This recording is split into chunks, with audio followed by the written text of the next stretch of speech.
Hello, and welcome to Around the Political World with John Rothman. I am your host, John Rothman. If you're a fan of the show, make sure to hit the follow button on the top right of Apple Podcasts, Spotify, or wherever you are listening at this very moment. When you hit follow, leave a review or share an episode with a friend.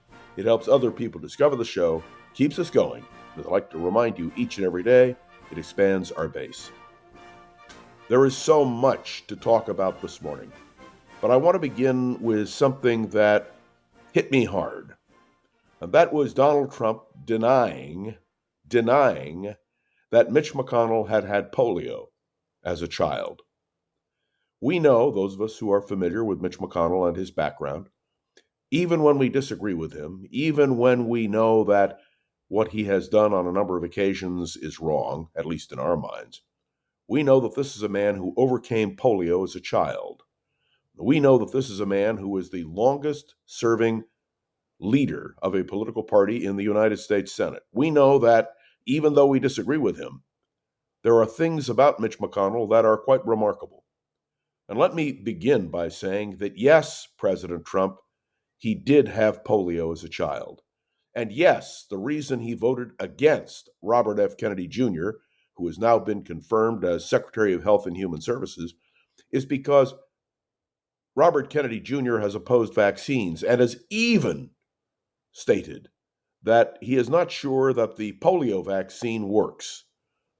This is something so disturbing, so incomprehensible. Yesterday, I had people call me after the confirmation was confirmed by the Senate by a vote, I would point out, of 52 to 48, with Mitch McConnell voting against the confirmation. I was called by people who said, how is it possible that we can have a vaccine denier as Secretary of Health and Human Services? I've interviewed Bobby Kennedy Jr. He is a vaccine denier. There's no question about it. You don't have to believe me. You can listen to his own words, which have been played repeatedly on some news stations. Others, frankly, have ignored his statements. And now he is in charge of Health and Human Services for the United States of America. I want to comment quickly on one point. I do not blame Donald Trump for these myriad appointments.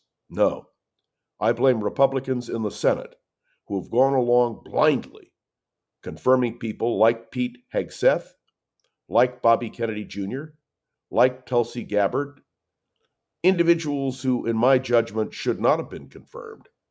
And now we will be dealing next week with Kash Patel as director of the FBI. I'll have more to say about that in a subsequent broadcast.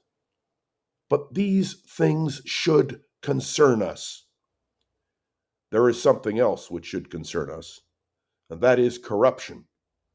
Are you watching what happens when the President of the United States makes a political deal with Mayor Adams of New York? Are you aware that the major prosecutor, who is a member of the most conservative wing of the Republican Party, resigns in protest? That we have 5 other people involved in the Justice Department who have resigned in protest? Are you following the corruption in this administration? And did you note yesterday when the Prime Minister of India visited Washington, before he met with the president, he met with Elon Musk.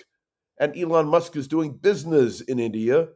And after meeting with Elon Musk, the Prime Minister went directly to the White House to meet with Donald Trump.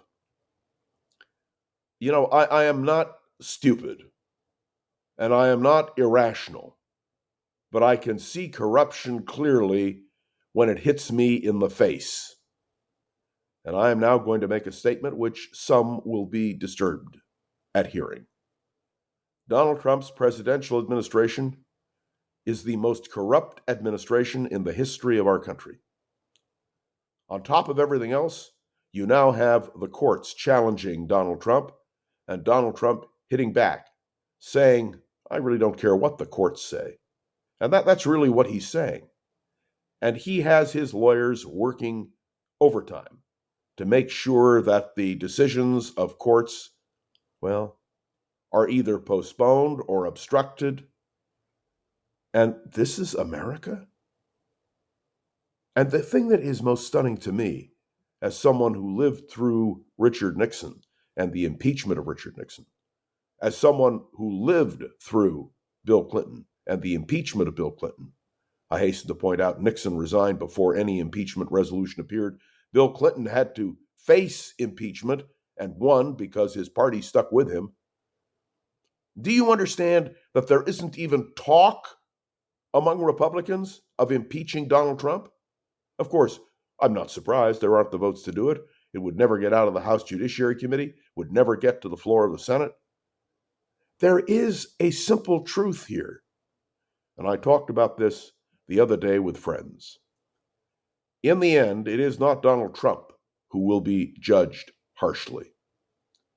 It is the Republican Party. Yesterday, Donald Trump said he saved the Republican Party from Mitch McConnell and the others. Let me assure you, when the history of this administration is written, they, the Republicans, will not be able to say it was all Donald Trump. No. They have bought in hook, line, and sinker. And what we have now is the most corrupt administration in American political history. I defy you, as we approach President's Day, go back and look at the Harding administration, or the Nixon administration, or the Grant administration, where people say corruption existed. Everything pales in comparison. Now, I must tell you that it disturbs me terribly that I have to say this about the President of the United States. But I believe that's the way it is. He is, in fact, corrupt to his core. And this administration, including the people being confirmed for the president's cabinet, do not represent the best of America. And that means, ladies and gentlemen, that we are going to have 4 years of chaos, unless the Republican Party stands up and, may I be so bold as to say, inoculates itself from the virus now being spread by Donald Trump and, yes, Elon Musk. This is a solemn and tragic moment in the history of our republic. I do not believe I am exaggerating when I say this. I believe it to be true with every fiber of my being. We'll be back on Monday. Heaven only knows what will happen between now and then. But I can tell you this. Monday, President's Day, I'll be here, and you and I will continue the discussion. Thanks for tuning in to another episode of Around the Political World with John Rothman. Make sure to follow along and let me know your thoughts on the show by leaving a review on Apple Podcasts and sharing an episode with a friend or colleague so we can continue to grow and expand. You can interact with me on LinkedIn, on Facebook, and of course you can contact me directly. And all I can say is these are difficult times, and those of us who love our country understand we have a lot of work to do. I want to say a special thanks to Gogo Zoger. Gogo, it's Valentine's Day. I hope you celebrate it brilliantly, splendidly, and I send you lots of love as well. This is John Rothman, and I'll see you Monday.